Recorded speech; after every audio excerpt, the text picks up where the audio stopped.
Борис Ројовиќ, Филиповиќ, еден ден пред премашна преварот од финалето од Европскиот куп, ЕФФ Европскиот куп, надпревар на генерацијата, надпревар на сите генерации, надпревар за историјата на спортот во Охрид и се разбира за сите кои сте дел од ГРК Охрид. Каква е атмосферата, што очекуваме од реманшот со Тата Бања и што ќе го реши победникот? Dobar dan svima. Ja bih rekao da je istorija već ispisana samim ulaskom finale jednog europskog trofeja BRK Ohrida. Smatram da je jedan ogroman uspeh. Na korak smo, kao što kažete, do osvajanja trofeja, što je bio izuzetan uspeh za klub, za grad, za državu i za sve.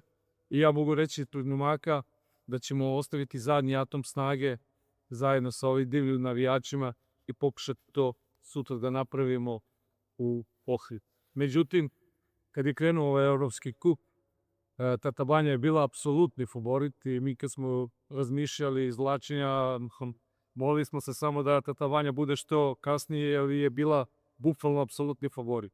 Međutim, mi imamo dobar rezultat iz Tata Banje, dobar.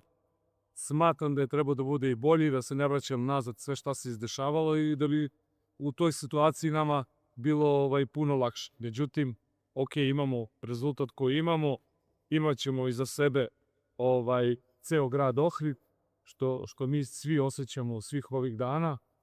Tenzija malo raste i svi željno iščekujemo da što pre krene utakmica. Pošto je ovo zadnja utakmica, teo bih svima se zahvalim na jednoj fantastičnoj sezoni od uprave koja je odradila sjajan posao, igrača koji su odradili sjajan posao, celog stručnog štaba, da ne nabrajam sve, jer je svaka potkica u klubu jako bitna i ovo je rezultat svih nas, jednog dobrog rada i jedne dobre atmosfere koju smo svi zajednički napravili u klubu.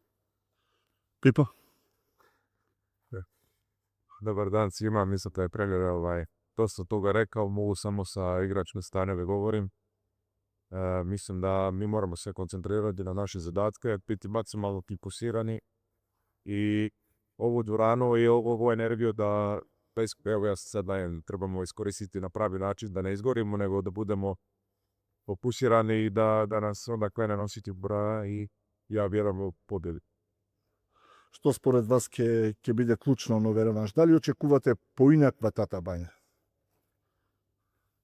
Pa Tata Banja ove sezone je sve utakmice odigrala mnogo bolje u gostima. I sigurno i oni su svesni toga i mi smo svesni toga da igraju rasterećenije u gostima. Ključno će biti da moji momci se opuste i da odigraju im najbolju utakmicu što mogu, da ne budu pod pritiskom osvajanja. Zato sam rekao da mislim da smo uradili ove sezone jako puno i da je već istorija ispisana sa ovim finalem i želim da moji momci uđu u ovo finale, da uživaju, da im ovo bude nagrada za sve što su dobro uradili u ovoj sezoni. Каква е атмосферата помеѓу играчите? Iskreno, jedva očekujemo tu utakmicu, svi imamo tu već sliku u glavi da krene utakmica, da damo sve od sebe i eto, ja samo pozivam sve navijače, pošto će biti, ali da nam budu 8 igrači, da nam daju vjetar u leđa i da idemo zajedno do pobjede. Неки испратите порака, но по една завршна порака до навивачите и до сите охриѓани кои утре ќе бидат со ГРК Охрид во и надвор од оваа сала. Što da kažem, sutra svi zajedno, srce, duša, sve za Ohrid. И благодарам и посакувам многу успех.